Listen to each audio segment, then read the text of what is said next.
السلام علیکم ورحمۃ اللہ وبرکاتہ۔ عزیز دوستو، ایک مرتبہ نبی اکرم صلی اللہ علیہ وسلم جمعے کا خطبہ ارشاد فرمانے کے لیے کھڑے ہوئے تو صحابہ میں سے ایک صحابی رسول کھڑے ہو گئے اور عرض کی، یا رسول اللہ صلی اللہ علیہ وسلم،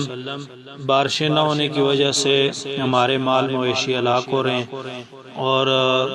بارشوں کی سخت ضرورت ہے، آپ دعا فرما دیں۔ رسول پاک صلی اللہ علیہ وسلم نے بارش کے لیے دعا فرما دی۔ اس قدر بارش ہوئی کہ پورا ہفتہ بارش جاری رہی،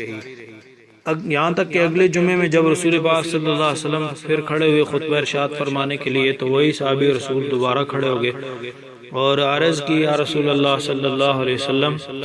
اس قدر بارش ہو چکی ہے کہ ہمارے جانور وغیرہ ہلاک ہونے لگے اور ہمارے گھروں کی چھتوں سے پانی ٹپکنے لگا، آپ دعا فرما دیں کہ یہ بارش رک جائے۔ تو رسول پاک صلی اللہ علیہ وسلم نے اس موقع پر یہ دعا ارشاد فرمائی تھی، یہ دعا مانگی تھی، اللہم حوا علینا ولا علینا،